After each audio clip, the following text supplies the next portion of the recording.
যিটো ল'ৰা মাক দেউতাকে কাজু বাদাম খেজুৰ গাখীৰ হৰলিক্স ষ্টেৰলিক্স খুৱাইছিল দেখি সেই ল'ৰাটোৱে কি খাইছে চিখৰ খাইছে ৰঙালী মাংস খাইছে বিড়ি খাইছে চিগাৰেট খাইছে চাদা খাইছে মদ খাইছে ভাং খাইছে পানী খাইছে ড্ৰাগছ খাইছে জীৱনটো বন্ধু হৈ গৈছে বাবাহঁতে আৰম্ভণিৰ পৰা এতিয়ালৈকে বাস কৰি আছে আৰু কৰিব তেওঁলোকো ঈশ্বৰে কৃপা কৰক আমাৰ সন্মানীয় ইউটিউবাৰ বা সকলক ঈশ্বৰে দীৰ্ঘায়ু কৰক তেওঁলোক আচলতে প্ৰচাৰ ইয়াত হৈ যোৱা এই কথা বতৰাবিলাক গোটেই বিশ্বৰ দৰবাৰত প্ৰচাৰ হ'ব গৃহতে থাকি দেখিলো তদুচৰণ ঘৰতে থাকি সেই গুণ গৰিমাবিলাক শুনি শুনি কৰ্ণপথে ভকতৰ হিয়াত প্ৰৱেশী হৰি কৰ্ণপথে ভকতৰ হিয়াত প্ৰৱেশী হৰি দুৰ্বাসনা হৰে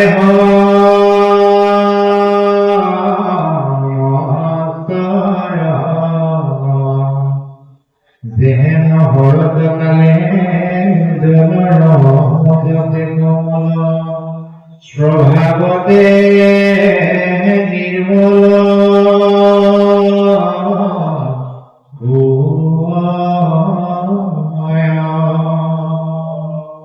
এটা দিন আছিল যে আমাৰ ককা আইতাহঁতে ৰেডিঅ' শুনিছিল ৰেডিঅ' যে মোবাইল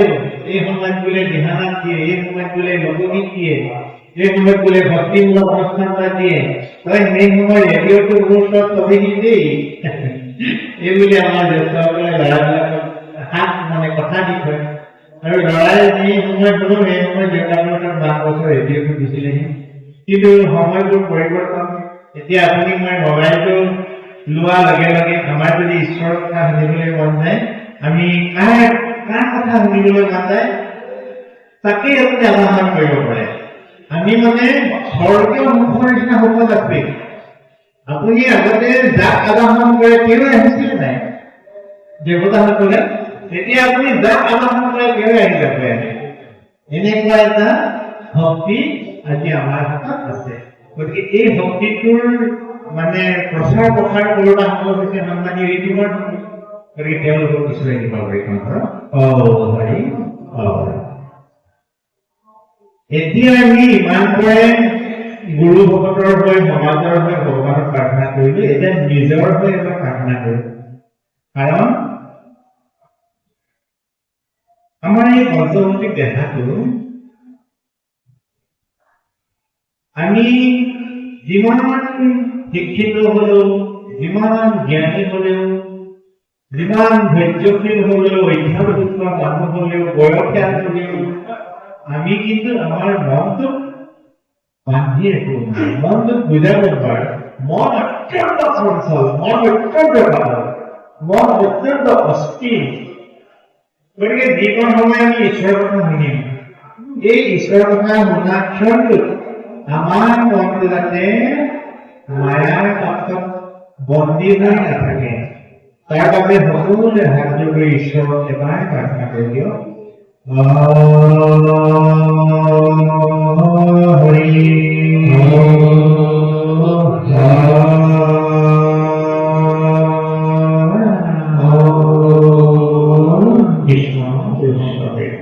আমি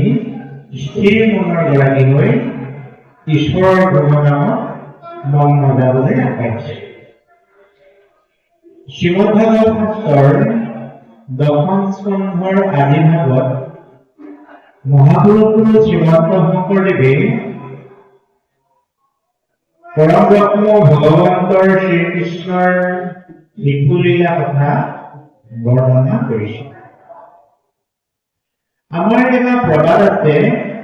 যে গুণীয়েহে গুণীৰ মূল বুজি পায় এই বিশ্বব্ৰহ্মাণ্ডৰ স্ৰষ্টা দ্ৰষ্টা শ্ৰীহৰি নাৰায়ণে যে এই ধৰাধামত কৃষ্ণৰূপে অৱতাৰ হৈ দুষ্ট দমন আৰু হন্ত পালন কৰিছিল এই কথা তেওঁৰে অৱতাৰী অংশ মহাপুৰুষ শ্ৰীমন্ত শংকৰদেৱে সমগ্ৰ মানৱ জাতিৰ আগত বৰ্ণনা কৰিছে। যদি মহাপুৰুষ শ্ৰীমন্ত শংকৰদেৱ কৃষ্ণৰে অংশ অৱতাৰ নহলহেঁতেন, ঈশ্বৰৰ অংশ অৱতাৰ নহলহেঁতেন, তেতিয়াহ'লে কৃষ্ণৰ ঐশ্বৰিক গুণৰ কথা গুৰুজনাই ক'ব নোৱাৰিলেহেঁতেন। আৰু কৃষ্ণৰে যে অংশ অৱতাৰ হৈ গুৰুৰূপে আমাৰ মাজত আহি এই বাৰ্তাবিলাক দিছে, এই কথাবোৰ আমি মাধৱদেৱৰ লেখনিৰ পৰা স্পষ্ট হওঁ। মাধৱদেৱে বৰ্ণনা কৰিলে যে ত্ৰিভুৱন বন্দন দৈৱকী নন্দন জৌহৰি মাৰণ কংস যৌন কাৰণ দেৱনাৰায়ণ শংকৰ তাকেৰি। আমাৰ গুৰু শ্ৰীমন্ত শংকৰদেৱ পৰম ব্ৰহ্ম ভগৱন্তৰে অংশ, যিজন ভগৱন্তই দৈৱকী নন্দন হৈ অৰ্থাৎ কৃষ্ণ হৈ সংসাৰত লীলা কৰিছিলে। জগতখন প্ৰাণ কৰোৱাজন হৈছে দেৱনাৰায়ণ, সেই দেৱনাৰায়ণে মহাপুৰুষ শ্ৰীমন্ত শংকৰদেৱ। এইবুলি মাধৱদেৱে অভিহিত কৰা এই অমৃতবাণীৰ পৰা স্পষ্ট হয় যে গুৰু শ্ৰীমন্ত শংকৰদেৱ ঈশ্বৰৰ অংশ অৱতাৰ। তেওঁ বৰ্ণনা কৰিছে যে এই সংসাৰত যেতিয়াই পৰম ব্ৰহ্ম ভগৱন্তৰ সৃষ্টিত ব্যাঘাত জন্মে, পৰম ব্ৰহ্ম ভগৱন্তৰ সৃষ্টি ধ্বংস দিশে গতি কৰে,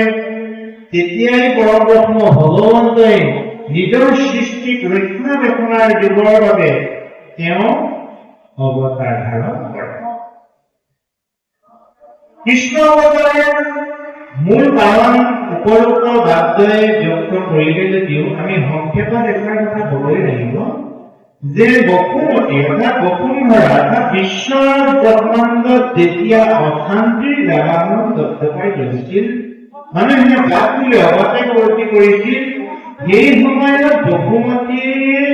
সেই জীৱসকলক শুদ্ধ পথৰ সন্ধানৰ বাবে বা বসুমতীৰ বুকুত থকা দুখ দুৰ্দশা নিৰ্মূলৰ বাবে তেওঁ কেইবছৰ দেৱতাৰ লগত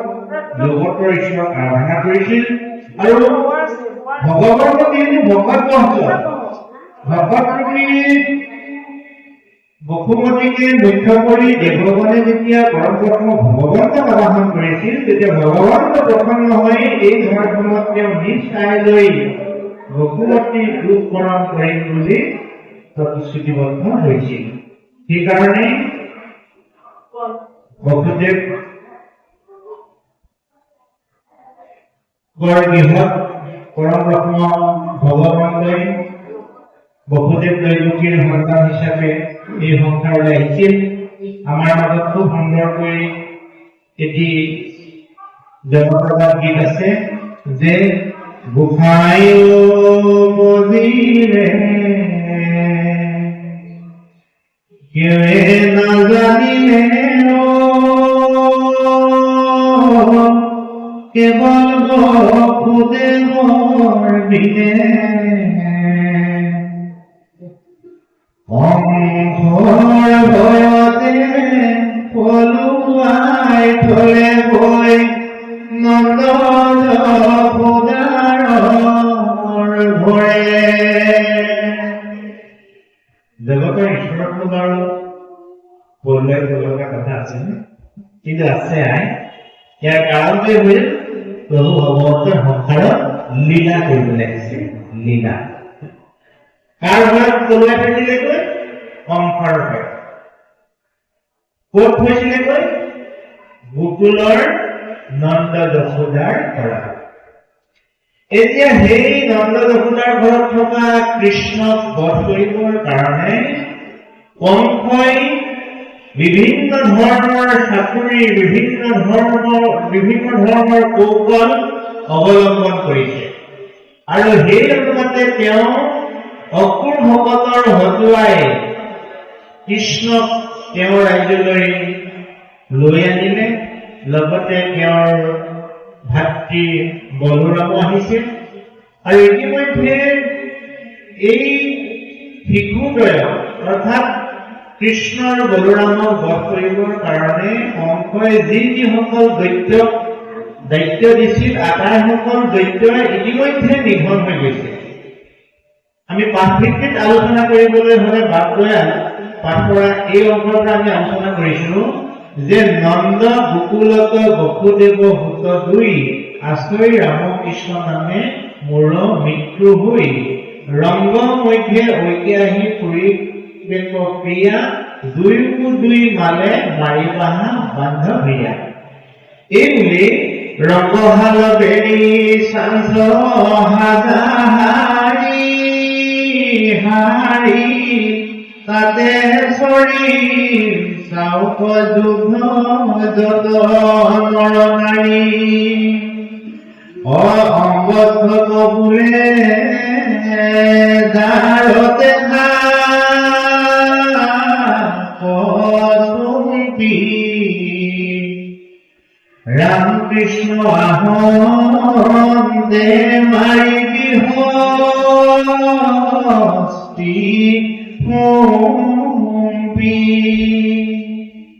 এই ব্যক্তিসকলক তেওঁ নিয়োগ কৰিছে যে এনেকুৱা এডোখৰ ৰণাঙ্গস্থলী বনাইছে যিডোখৰ ঠাইত ৰামকৃষ্ণ বধ কৰিব আৰু সকলো ৰাইজে চাই তাৰ আনন্দ উপভোগ কৰিব। এই বুলি তেওঁ এনেকুৱা এডোখৰ ঠাই বনাইছে যিখন ঠাইত অম্বস্থ নামৰ এজন দায়িত্বশীল ব্যক্তিক মানে কংসই দায়িত্ব অৰ্পণ কৰিছে। আৰু এই কৃষ্ণ আৰু ৰামক অৰ্থাৎ বলৰামক বধ কৰিবৰ কাৰণে কংসই যে কিমান সাধনা কৰিব লগা হৈছিল, কিমান কষ্ট কৰিব লগা হৈছিল ভাবিলে বেয়াই লাগিলে। কিন্তু যিমান কষ্ট সাধনা শ্ৰম কৰিলেও যেতিয়া মানুহে অধিক পথেৰে কষ্ট শ্ৰম সাধনা কৰে সেই কষ্ট শ্ৰম সাধনা সদায় বৃথা। মানে পৰৰ উপাকৰৰ অৰ্থে মানুহে অকণমানো যদি চিন্তা কৰে, অকণমানো যদি কষ্ট কৰে, অকণমানো যদি শ্ৰম কৰে সি কিন্তু উত্তৰ কৰিব। আৰু পৰৰ অন্যায় কাৰণে মানুহে যিমান কষ্ট যিমান সাধনা কৰিলেও সি উন্নতি নহয়। এই কথাষাৰ এটা এইটোকে বুজাইছে। এতিয়া পদ সংখ্যকত উল্লেখ কৰা কথাবোৰ মতে আমি আলোচনা কৰিম বাৰু। তাৰ সমান্তৰালভাৱে আমি অকণমান সামাজিক দৃষ্টিকোণৰ পৰা কিছু কথা আমি ৰিজাই চাব লাগিব। এই বিশ্বব্ৰহ্মাণ্ডৰ আমি যদিও বা পৰম ব্ৰহ্ম ভগৱন্তৰ গুণনামত মন মজাব লাগে বুলি ধৰ্মগ্ৰন্থই কৈছে, সাধুসকলে কৈছে, আমাৰ অগ্ৰজসকলে কৈছে, মা দেউতাই কৈছে, তথাপিতো আমি যে পৰম ব্ৰহ্ম ভগৱন্তক মন মজাব নোৱাৰো, পাৰো জানো? নোৱাৰো নহয়। ঈশ্বৰ আমাক ভক্তি কৰিবলৈ আমাৰ সমাজে কয় আমি ভক্তি কৰিবলৈ মন যায় জানো? নেযায় নহয়। ইয়াৰ কাৰণটো কি? আমি এই কথাবোৰ পাঠভিত্তিক আলোচনাৰ মাজেৰে উত্থাপন কৰিব লাগিব। নহলে মানে আমি অকল পদৰ সংখ্যকত কৈ যোৱা কথাখিনিকে যদি আলোচনা কৰো তেতিয়াহ'লে আমি একো লাভৱান্বিত হ'ব নোৱাৰিম। এই কথাখিনি আমাক আভ্যন্তৰীণ ব্যৱস্থাত কি বুজাইছে? আমি যে গুৰু ভকতে কোৱা কথাবোৰ মানি নচলো বা চলিবলৈ ইচ্ছা নকৰো তাৰ কাৰণটো আমি আজি উদ্ঘাটন কৰিব লাগিব। দুখন বিশ্বব্ৰহ্মাণ্ডত আমি জীৱন নিৰ্বাহ কৰো। এখন বিশ্বব্ৰহ্মাণ্ড হৈছে আমাৰ ভৌগোলিক বিশ্বব্ৰহ্মাণ্ড, যাক ভূমণ্ডল বুলি কোৱা হয়। এই ভূমণ্ডলৰ আটাইতকৈ পবিত্ৰ ঠাইডোখৰ হৈছে ভাৰতবৰ্ষ। আমি গৌৰৱ কৰিব পাৰো দেই, আমি ভাৰতবৰ্ষৰ একোজন জীৱশ্ৰেষ্ঠ মানৱ। আমি সকলোৱে গৌৰৱান্বিত কৰিব পাৰো। এই ভাৰতবৰ্ষৰ ভূমণ্ডলৰ গুণীজ্ঞানী সাধুসন্ত অভিজ্ঞ বাপ বান্ধৱ আইমাতৃসকলৰ দ্বাৰা পৰিচালিত। আৰু এখন বিশ্বব্ৰহ্মাণ্ড হৈছে এই পঞ্চভৌতিক দেহাটো, আমাৰ এই কাৰটো, এই দেহা। এই বিশ্বব্ৰহ্মাণ্ডখন কোনে পৰিচালনা কৰে? এই বিশ্বব্ৰহ্মাণ্ড পৰিচালনা কৰা মন্ত্ৰী এজন আছে।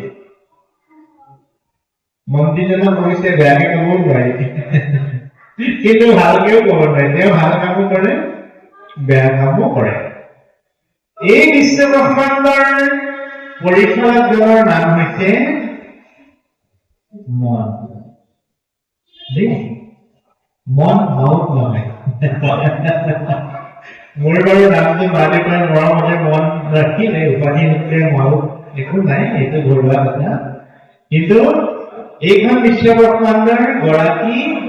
আমাৰ হৃদয়ত থকা মনটো, প্ৰত্যেকৰে মন আছে যে শিশুৰ পৰা বৃদ্ধলৈকে একো একোটা মন আছে, আমি জন্মসূত্ৰে পাইছো। গতিকে এই মনটো যদি ঈশ্বৰমুখী হয়, এই মনটো যদি গুণী জ্ঞানী হয়, এই মনটো যদি সাধু সন্তৰ হেঁপাহ কৰে, তেতিয়াহে এইখন বিশ্বব্ৰহ্মাণ্ডৰ জয় জয় ময় হ'ব, উন্নতি হ'ব। আমাৰ বাৰ্ষিক বিশ্বব্ৰহ্মাণ্ডৰ যিসকল মন্ত্ৰী বিষয়া, তেওঁলোকে যদি বাট বুলি অবাধে গতি কৰে, সমাজখন উন্নতি হ'ব জানো? নহ'ব নহয়। তথাপিও এই বিশ্বব্ৰহ্মাণ্ডৰ যিজন মন্ত্ৰী, এজন ৰজা নহয় দেই, ৰজাজনো বেলেগ, আমি চিনাকি হওঁ ৰজাজন আমি, কিন্তু মনটোক মন্ত্ৰী বুলি কোৱা হয়, নহয়নে বাৰু? গতিকে মনৰূপী মন্ত্ৰীজন যদি অস্থিৰ হয়, এই দেহাটো উন্নতি নহ'ব। আজি বহুজনৰ জীৱন পংগু হৈ গৈছে। আপুনি চাবচোন, মাক দেউতাকে ল'ৰাটোক ইমান ধুনীয়াকে চেৰেলেক্স খুৱায়, হৰলিক্স খুৱায়, কাজু বাদাম খুৱায়, গাখীৰ খুৱায়, দেখিও যেতিয়ালৈকে মাক দেউতাকৰ তত্ত্বাৱধানত ল'ৰাটো আছিল, তেতিয়ালৈকে সেই ল'ৰাটো সেই ছোৱালীজনী ভালেই আছিল। সুঠাম চেহেৰা, মৰম লগা চাৱনি, সুন্দৰ কথা বতৰা। যেতিয়া সেই ল'ৰাটো মাক দেউতাকৰ হাতৰ পৰা হুলকি গ'ল, অৰ্থাৎ ডাঙৰ হ'ল, 8, 9ৰ পৰা লাহেকে কলেজত পঢ়িবলৈ আৰম্ভ কৰিলে, নিজামতে চলিব পৰা হ'ল, যিটো ল'ৰা মাক দেউতাকে কাজু বাদাম, খেজুৰ, গাখীৰ, হৰলিক্স, চেৰেলেক্স খুৱাইছিল দেখি, সেই ল'ৰাটোৱে কি খাইছে? শিখৰ খাইছে, ৰজনীগন্ধা খাইছে, বিড়ি খাইছে, চিগাৰেট খাইছে, চাদা খাইছে, মদ খাইছে, ভাং খাইছে, পানী খাইছে, ড্ৰাগছ খাইছে, জীৱনটো পংগু হৈ গৈছে। গতিকে এই বিপদগামী সমাজখনৰ প্ৰজন্মসকলক যদি আমি সঁচাকৈ মাক দেউতাকে দিয়া সেই কাজু বাদাম, ক্ৰীম, ভাল ভাল বস্তুবোৰ যদি খোৱাৰ যোগ্যতা আমি দিব লাগে, তেতিয়াহ'লে সিহঁতক যৌৱন অৱস্থা আমি ধৰ্মীয় বিধানবিলাক মনস্কতাত সাঁচ বহি যোৱাকে ক'ব পাৰিব লাগিব। মনস্কতাত সাঁচ বহি যোৱাকে ক'ব পাৰিলে ল'ৰাটোক আপুনি মই চাই ফুৰাৰ কোনো প্ৰয়োজন নাই। আপুনি নিশ্চিন্ত মনে ইয়াত পঠিয়াই দিয়ক, দেলহি, মুম্বাই, বিদেশত থাকিলেও সি কেতিয়াও অভক্ষণ নকৰে, যদিহে তাৰ মনত কথা সোমাইছে যে এইবিলাক বস্তুৱে জীৱন ধ্বংস কৰে, মই ইহঁতৰ পৰা আঁতৰি থাকিব লাগিব।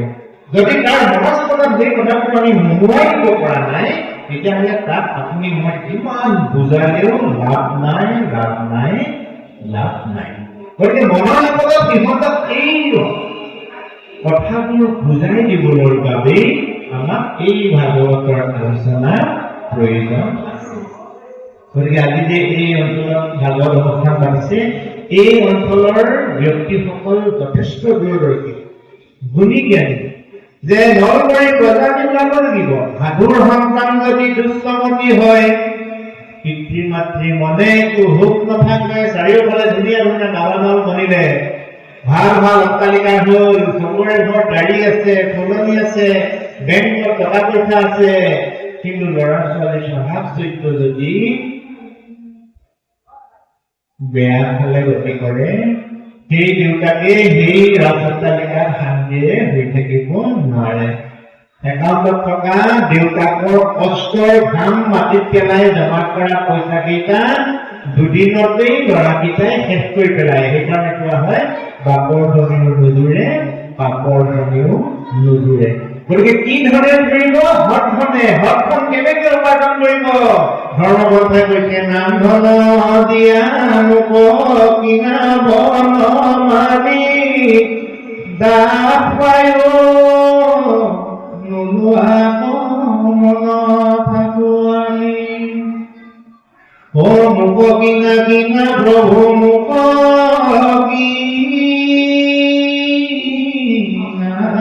কিনা আন ধন নোলাবয় নাম ধন বিনা। হে সংসাৰ মনুষ্যগণ, তুমি ঈশ্বৰৰ নামখনক আশ্ৰয় কৰি সংসাৰৰ জয়যাত্ৰাত যদি তুমি আগবাঢ়ি যোৱা তেতিয়াহ'লে তুমি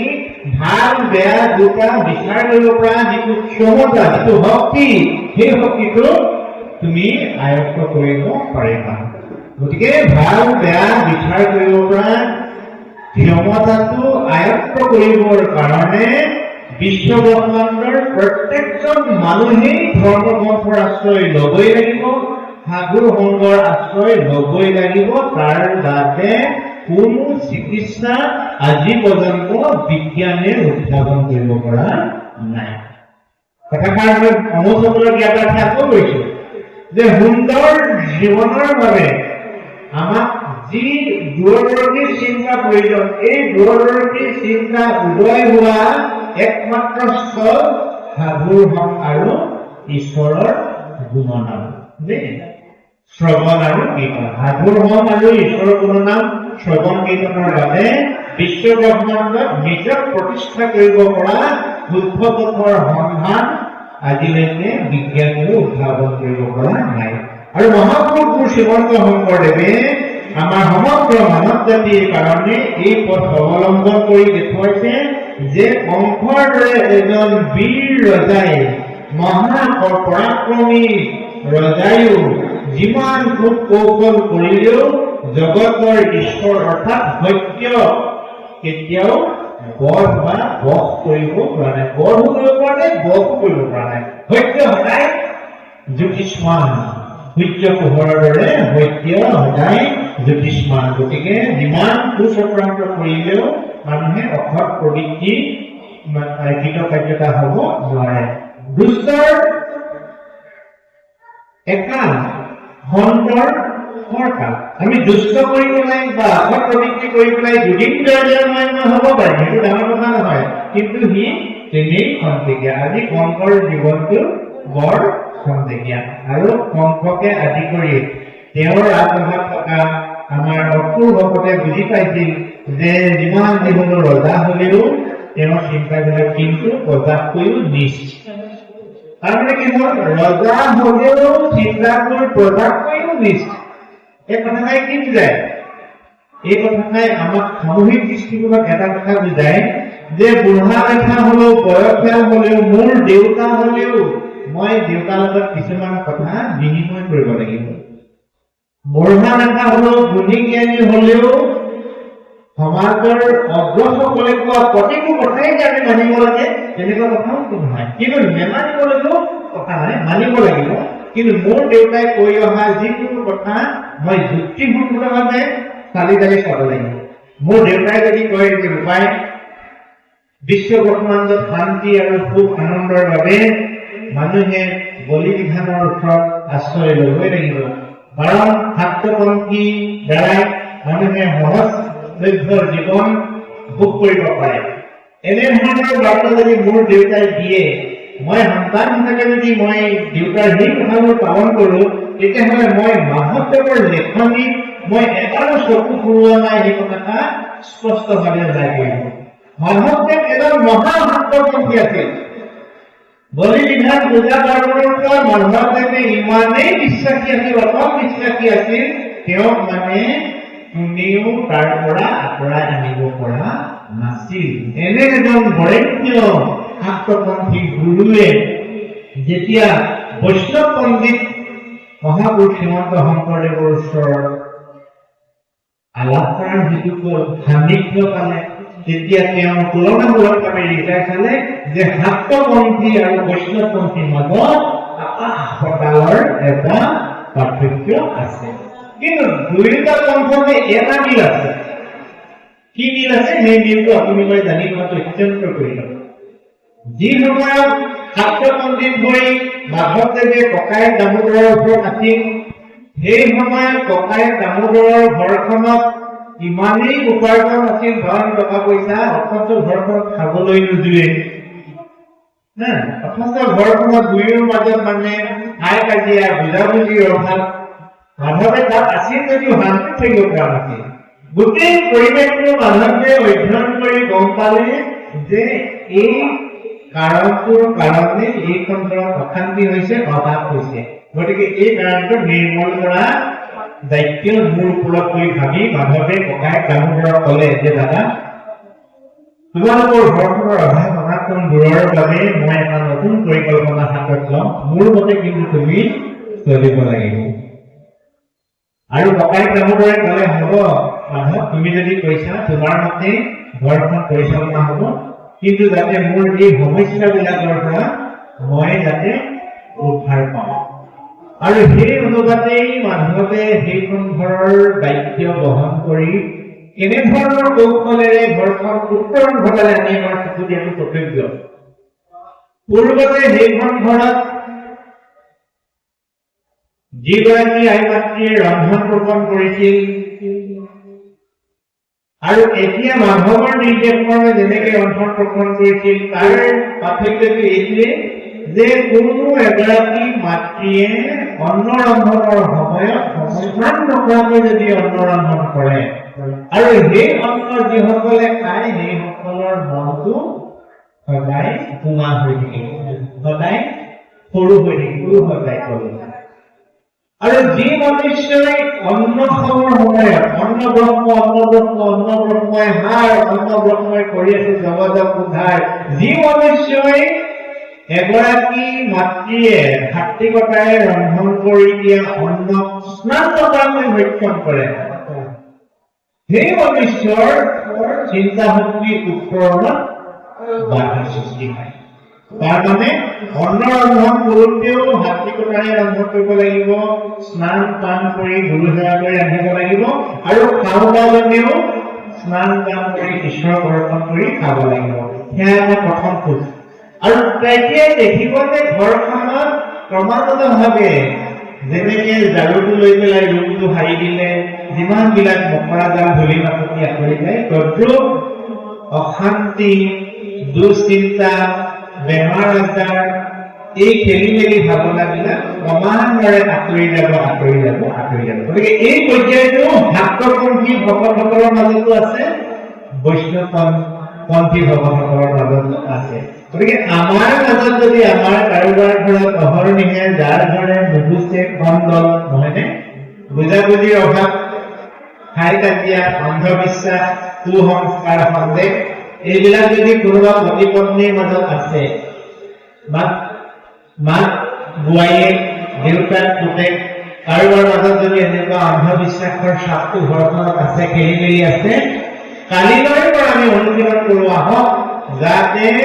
মায়ে ৰান্ধি দিয়া আয়ে ৰান্ধি দিয়া অন্নমুঠি খাওঁতে মই গা পা ধুই ধুনীয়াকৈ আসনত বহি ঈশ্বৰক অৰ্পণ কৰি মই সেই অন্ন গ্ৰহণ কৰিম আৰু মাতৃগৰাকীয়েও আজিয়ে সংকল্প লওক যাতে আজিৰ পৰাই আমাৰ ঘৰখনত আমি ভাত নবনাম মহাপ্ৰসাদ বনাম অমৃত বনাম মানে আই ভণ্টিয়ে কৈছিল যে সেই ব্ৰাহ্মণজনৰ যেতিয়া বকাসুৰৰ হাতত এটি সন্তান দিবলৈ তিনিওৰ মাজত পাণ্ডুনৰ ৰোল দিছিল তেতিয়া মাতৃ কুন্তীয়ে কৈছিল মোৰে ৫টা ল'ৰা আছে মই তাৰে এটা তোমালোকৰ হৈ বকাসুৰৰ ভোজনৰ বাবে পঠাওঁ মোৰ এটাই মাত্ৰ বিশ্বাস আছে মোৰ সন্তান কেতিয়াও হাৰি নাহে মোৰ সন্তান সদায় জয় হ'ব কাৰণ মই মোৰ সন্তানক সদায় ঈশ্বৰক অৰ্পণ কৰি অন্ন কৰিছো গতিকে আমাৰ আইসকলে সেই কথাটো বুকুৰ হাত দি ক'ব নোৱাৰে যে মই দৃঢ়তা মন লৈ আজিৰ পৰা মই যাতে অন্ন ৰন্ধন কৰি মোৰ ঘৰখনৰ মোৰ স্বামীজন মোৰ ল'ৰা ছোৱালী শহু শাহুৰ আত্মীয় স্বজনক মই ৰক্ষণাবেক্ষণ দিম এই মনোভাৱ যদি আমাৰ আইসকলে বিশেষকৈ মন বান্ধি লয় তেতিয়া দেখিম যে আমাৰ সমাজখন দিনক দিনে অশান্তি দাবানবিলাক আঁতৰি যাব তাৰ ঠাইত আমাৰ আহিব কি সুখ শান্তি আনন্দ সমৃদ্ধি সৌন্দৰ্য এইবিলাকৰ জ্যোতি আমাৰ মাজলৈ দিনক দিনে আহিব আৰু এই উপমাবিলাকে আমাক ইয়াকে বুজাইছে যে কংসই যিমান চক্ৰান্ত কৰিলেও কৃষ্ণক যেনেকে বধ কৰিব নোৱাৰিলে তদ্ৰূপ সংসাৰৰ মনুষ্যই কেতিয়াও অসৎ প্ৰবৃত্তি, অসৎ চিন্তা, অসৎ কৰ্মৰ দ্বাৰাই জীৱন জয় বা সাফল্য অৰ্জন কৰিব নোৱাৰে। কৃষ্ণ